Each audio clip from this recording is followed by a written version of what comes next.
حیض کی حالت میں طلاق دینے کی اسلام نے اجازت نہیں دی، غلط ہے۔ اور ایسے طہر میں بھی طلاق نہیں دینی جس طہر میں خامد بیوی پہلے مل چکے ہیں، ان کے ازدواجی تعلقات قائم ہو چکے ہیں۔ جب طلاق کی نوبت آ ہی گئی ہے تو پھر ایسے طہر کا انتظار کرنا ہے جس طہر میں خامد بیوی کی ملاقات نہیں ہوئی، ملے نہیں ہیں، یا حالت حمل میں طلاق دے گا اور ایک مرتبہ لفظ طلاق استعمال کرے گا بس۔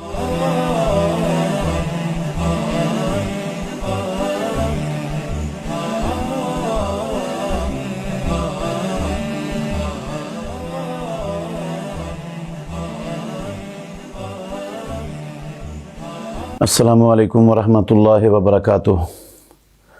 آج اللہ رب العالمین کے فضل و کرم سے قرآن مجید کا دوسرا پارہ قیام میں پڑھا گیا ہے جو ہم نے سنا ہے۔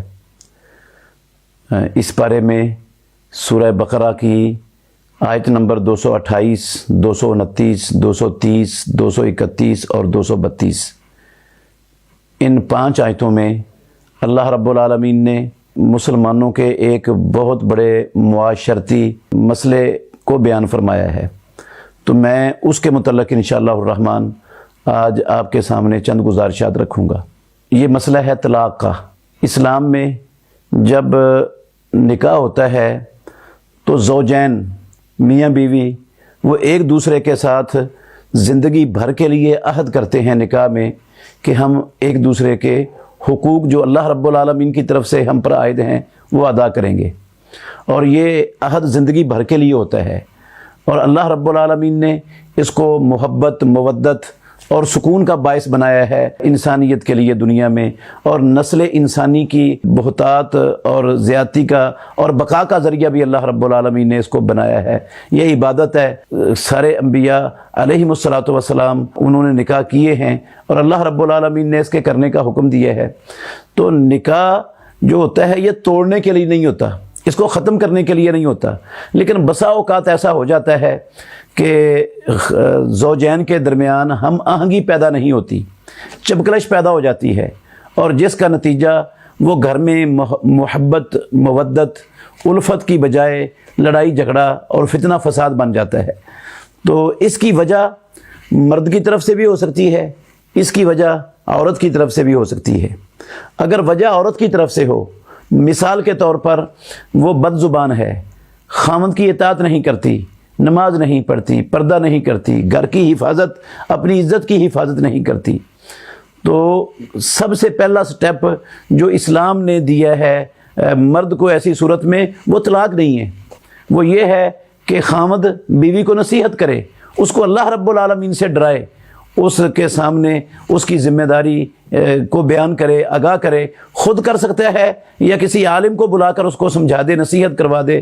اگر نصیحت کرنے سے وہ عورت کی اصلاح ہوتی ہے، چونکہ خرابی اس کی طرف سے ہے، تو معاملہ درست ہو جائے گا۔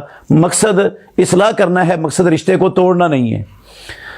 تو اگر اصلاح نہ ہو تو دوسرا سٹیپ جو اسلام نے دیا ہے وہ یہ ہے کہ خاوند اپنے بستر کو بیوی کے بستر سے الگ کر لے، اس سے بیوی کی اصلاح ہو جاتی ہے۔ بڑی بڑی سرکش خواتین ان کو سمجھ آ جاتی ہے اور وہ اپنی اس غلط حرکتوں سے باز آ جاتی ہیں اور اپنے رویے کو بدل لیتی ہیں، تبدیلی آ جاتی ہے اور معاملات سلجھ جاتے ہیں۔ اگر یہ بھی طریقہ کارگر نہیں ہوا تو پھر عورت کو مارنے کی اسلام نے اجازت دی ہے، لیکن مارنا اتنا نہیں ہے کہ اس کی ہڈی پسلی توڑ دی جائے، یا سر پھوڑ دیا جائے، یا اسے زخمی کر دیا جائے، یا اس کے جسم پر نیل پڑ جائیں، لاسیں پڑ جائیں اس کے جسم پر۔ ایسی مار کی اسلام میں ہرگز اجازت نہیں ہے۔ ایسا مارنے والا خاوند جو اپنی بیوی پر ایسی مار مارتا ہے وہ ظالم ہے، اور اس ظلم کا خمیازہ اسے قیامت والے دن ضرور بھگتنا پڑے گا، اور اس کا بدلہ بھی دینا پڑے گا، یا تو نیکیوں کی صورت میں دینا پڑے گا یا اس کے گناہ کی شکل میں لینا پڑے گا اگر وہ اسی ظلم پر اس دنیا سے چلا گیا، اپنی بیوی سے معافی نہ مانگی۔ تو یہ مار تو اسلام کے اندر حلال ہے ہی نہیں، یہ حرام ہے، اور ایسا کرنے والا وہ اچھا سلوک نہیں کرنے والا اور اچھا فرد بھی نہیں ہے معاشرے کا۔ تو مارنے کی صرف اتنی کی اجازت ہے کہ اس کو درد ہو لیکن اس کے جسم پر کسی قسم کا کوئی نشان نہ پڑے اس مار سے۔ اگر اس سے مسئلہ سیدھا ہو جائے تو بہت اچھا، کیونکہ سلجھانا اصل مقصد ہے، معاملے کو ختم کرنا، توڑنا نہیں ہے۔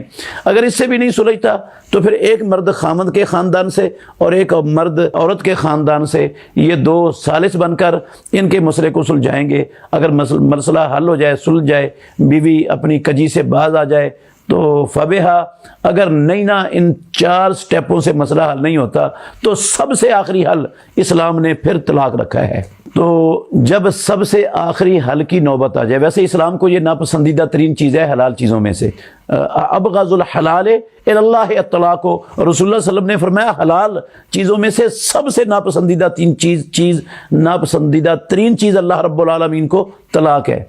تو طلاق کی نوبت آ جائے تو پھر طلاق کیسے دینی ہے؟ ہمارے معاشرے میں مسلمانوں کی اکثریت کو علم ہی نہیں ہے اور وہ اس کو سیکھنا بھی نہیں چاہتے، جاننا بھی نہیں چاہتے، وہ ایسے ہی طلاق بول دیتے ہیں جہالت کی بنا پر۔ پھر بے شمار پریشانیاں جو ہے نا وہ سامنے کھڑی ہوتی ہیں، پھر غیر شرعی طریقے اختیار کیے جاتے ہیں سلو کے، جس پر لعنت ہے اللہ رب العالمین کی اور رسول اللہ صلی اللہ علیہ وسلم کی۔ تو جب بندہ شروع سے ہی ان احکام کو، ان مسائل کو جان لے، جو کہ جاننا اس پر فرض ہے، اور اگر جانتے ہوں گے فریقین تو یہاں تک نوبت پہنچے گی نہیں۔ پہنچتی تب ہے جب ایک دوسرے کے حقوق غصب ہوتے ہیں، ایک دوسرے پر زیادتی ہوتی ہے، ظلم ہوتا ہے، پھر یہاں تک نوبت پہنچتی ہے۔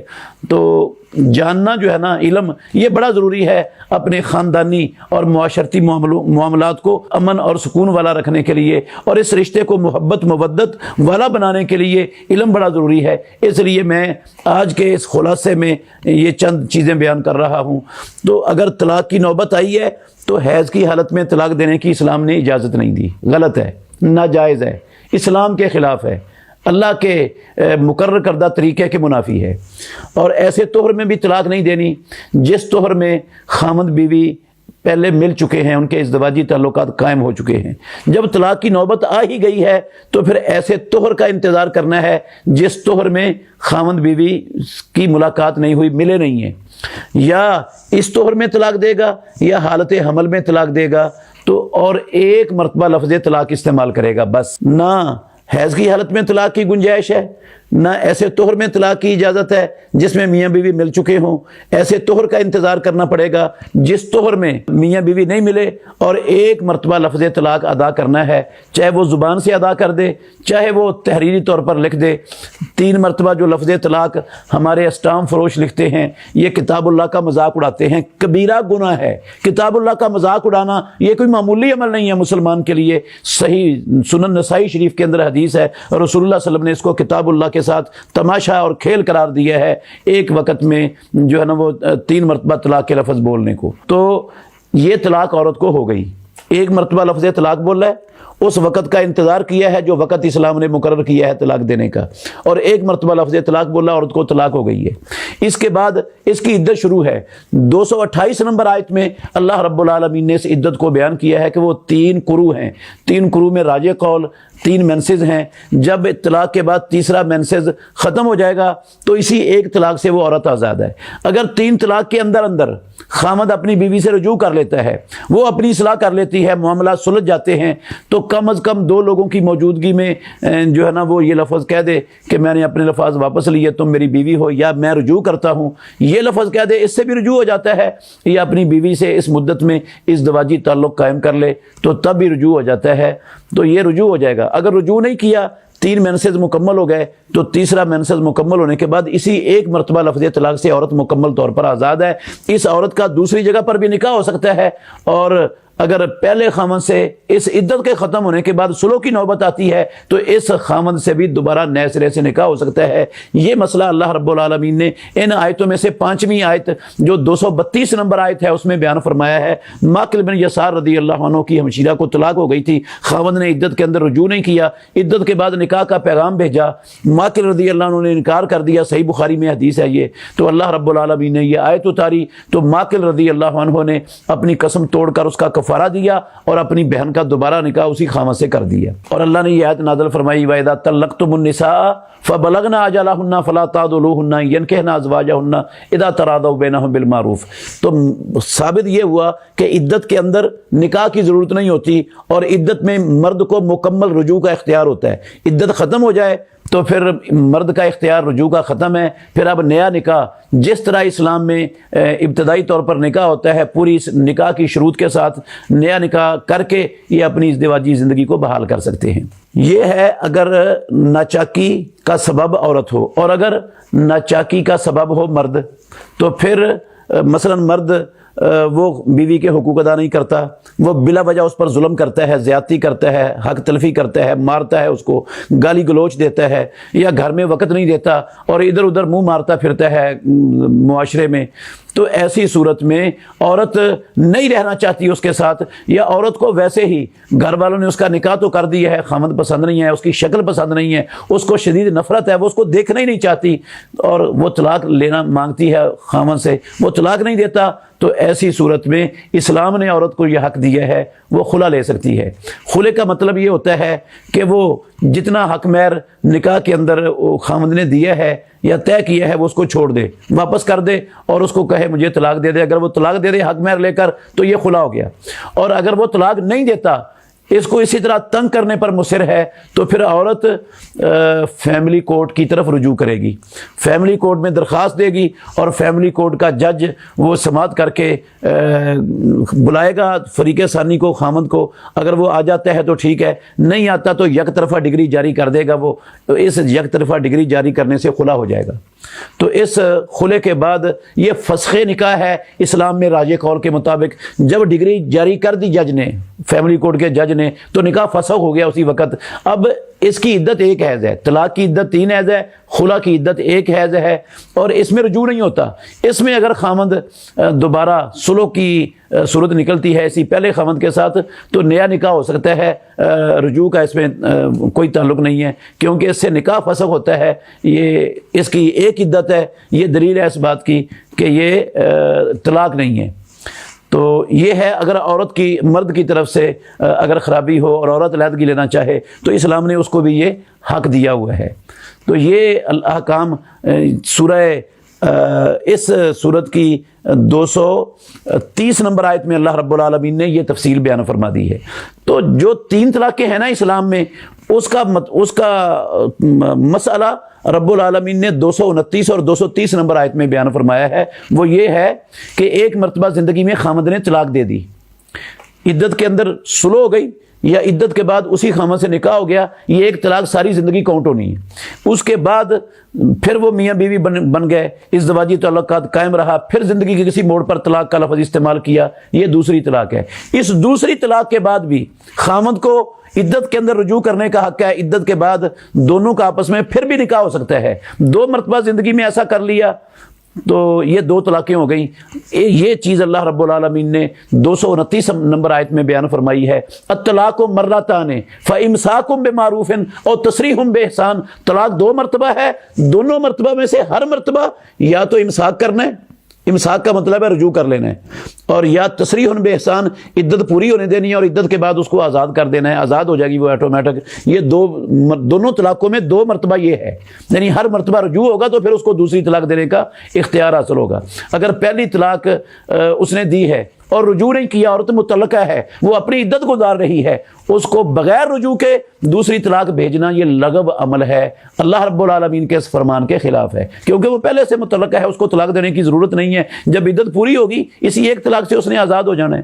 تو یہ 2 طلاقیں اگر اس نے دے دی زندگی میں اور 2 مرتبہ صلح بھی ہو گئی، پھر زندگی میں کسی موڑ پر طلاق کا لفظ بولا، تو یہ ہے اسلام میں تیسری طلاق. اس کے متعلق اللہ نے 230 نمبر آیت میں فرمایا فَإِن طَلَّقَهَا فَلَا تَحِلُّ لَهُ مِن بَعْدُ حَتَّى تَنكِحَ زَوْجًا غَيْرَهُ. اگر وہ تیسری مرتبہ 2 مرتبہ زندگی میں صلح ہو چکی ہے ان کی، پھر طلاق دے دیتا ہے تو یہ تیسری طلاق ہے. اس کے بعد وہ عورت اس مرد کے لیے حلال نہیں ہے، پھر وہ حرام ہو جاتی ہے. پھر عدت کے اندر بھی رجوع نہیں ہو سکتا اور عدت کے بعد اس سے نیا نکاح بھی نہیں ہو سکتا. پھر اس کی ایک شکل اللہ رب العالمین نے باقی رکھی ہے. اگر وہ پہلے خامد کی طرف لوٹنا چاہے، اس عورت کا ہمیشہ کے لیے زندگی بھر کے لیے دوسری جگہ پر نکاح ہو جائے، وہ دوسرا خامد اپنی طبی موت مر جائے یا وہ اپنی مرضی سے طلاق دے دے، نباہ نہ ہو سکے، پہلے سے کوئی طے شدہ منصوبہ نہ ہو طلاق دینے کا، اور وہ اپنی مرضی سے طلاق دے دے، تو اس کی عدت پوری ہونے کے بعد پھر یہ پہلے خامد جو 3 طلاقیں دے چکا تھا اس کے ساتھ اس کا دوبارہ نکاح ہو سکتا ہے. یہ بات اللہ رب العالمین نے ان الفاظ میں کہی ہے فَإِن طَلَّقَهَا فَلَا تَحِلُّ لَهُ مِن بَعْدُ حَتَّى تَنكِحَ زَوْجًا غَيْرَهُ.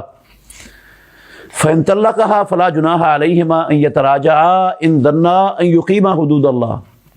تو یہ ہے ان 5 آیات کے اندر اللہ رب العالمین نے جو معاشرتی مسئلہ اہم ترین بیان کیا ہے۔ اگر ہمارے تمام مسلمان اس تفصیل کو جان لیں، سمجھ لیں، تو انشاءاللہ الرحمن ان کے گھر کا ماحول بھی بہتر ہو جائے گا، اور اگر نوبت طلاق تک پہنچتی ہے تو اچھے طریقے سے کتاب و سنت کے مطابق وہ طلاق دینے کے طریقے کو جان جائیں گے اور سمجھ جائیں گے، اور بے شمار خرابیوں اور خباستوں اور برائیوں سے اور لعنت والے اعمال سے انشاءاللہ الرحمن اور بغیرتی والے کاموں سے اور عزت بربادی کے اعمال سے یہ ہمارا معاشرہ محفوظ ہو جائے گا۔ اللہ ہم سب کو سمجھنے کی اور عمل کرنے کی توفیق عطا فرمائے۔ بہترین صدقہ جاریہ حاصل کرنے کے لیے اس ویڈیو کو لائک، کمنٹ اور شیئر کرنا مت بھولیں۔